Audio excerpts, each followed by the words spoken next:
Hello friends, पिछले video में हमने डिस्कस किया था अर्थशास्त्र की परिभाषा और अक्षेत्र। ठीक है दोस्तों, तो स्कोप ऑफ इकोनॉमिक्स में हमने क्या बात की थी, एक माइक्रो इकोनॉमिक्स की और एक मैक्रो इकोनॉमिक्स की। आज की वीडियो में हम क्या करेंगे, माइक्रो इकोनॉमिक्स और मैक्रो इकोनॉमिक्स के बारे में बात करेंगे।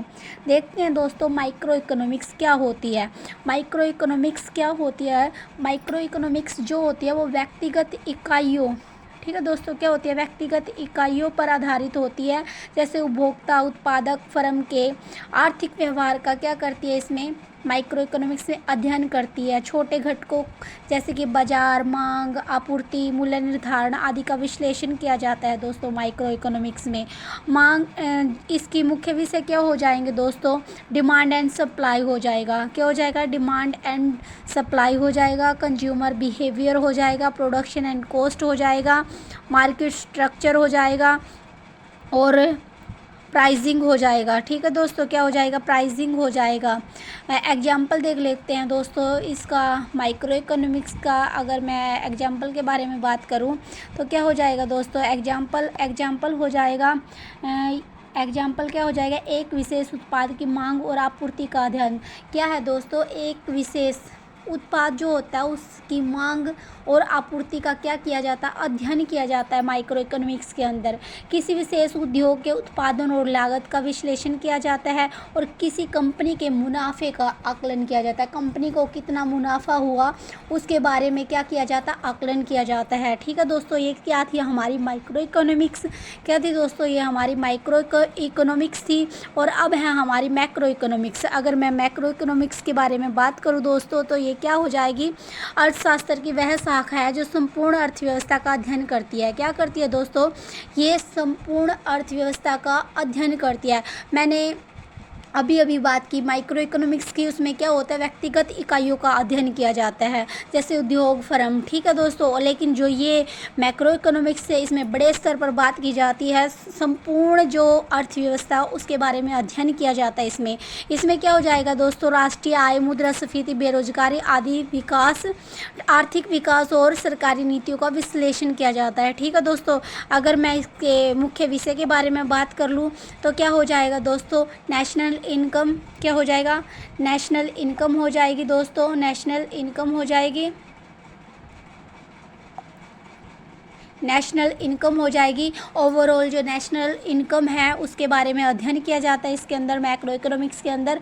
और इकोनॉमिक्स जो ग्रोथ है दोस्तों उसका अध्ययन किया जाता है, इन्फ्लेशन का अध्ययन किया जाता है और अनएम्प्लॉयमेंट का, बेरोज़गारी का अध्ययन किया जाता है। हमारे देश में कितने बेरोज़गार युवक हैं उनके बारे में अध्ययन किया जाता है दोस्तों, और कितने लोगों के पास रोज़गार है, ये सब किसके अंदर, मतलब ओवरऑल जो बेरोज़गारी के बारे में बात की गई है तो किसके अंदर आएगा, ये मैक्रो इकोनॉमिक्स के अंदर आएगा। ठीक है दोस्तों, फिस्कल एंड मॉनेटरी पॉलिसी जो क्या है, फिस्कल एंड मॉनेटरी पॉलिसी होती है, वित्तीय और मौद्रिक नीति होती है, उसकी भी इसके अंदर ही बात की जाती है दोस्तों। ठीक है दोस्तों, तो अगर मैं एग्जाम्पल की बात करूँ तो क्या हो जाएगा दोस्तों, किसी देश की जीडीपी का विश्लेषण।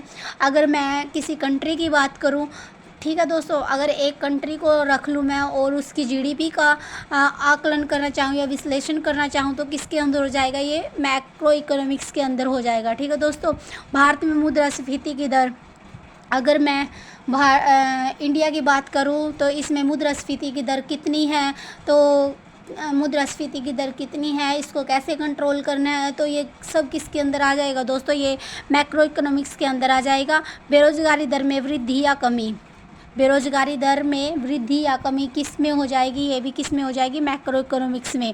और क्योंकि ये ओवरऑल एक कंट्री की अगर मैं बात करूँ, इंडिया के बारे में अगर मैं बात करूँ तो इंडिया के अंदर कितने बेरोज़गार हैं, ठीक है, कितने बेरोज़गार हैं उनकी दर मापना, उनको घटाना या बढ़ाना। ठीक है दोस्तों, किसके अंदर आता है, मैक्रो इकोनॉमिक्स के अंदर आता है।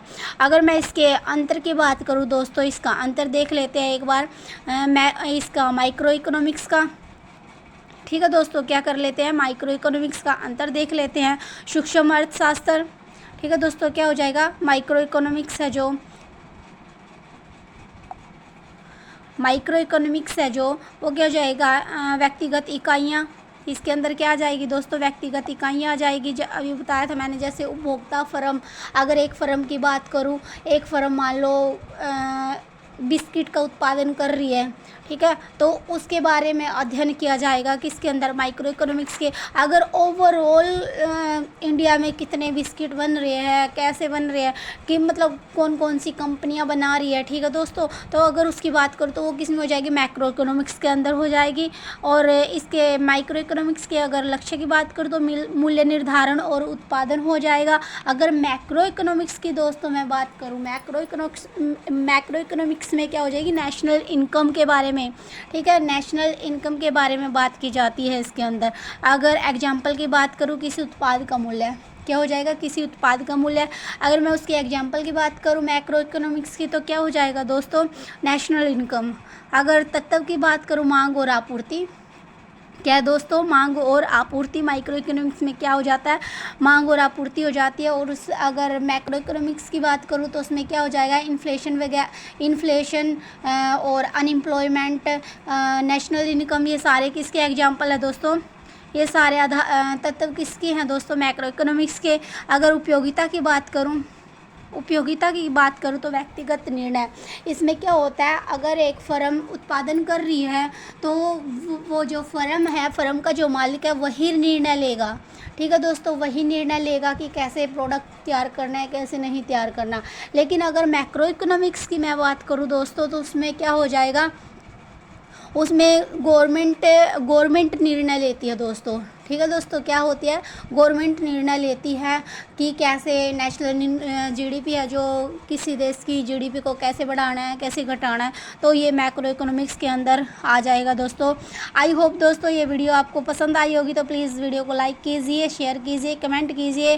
नेक्स्ट वीडियो इससे बेस्ट लेके आऊँगी, तो थैंक यू दोस्तों।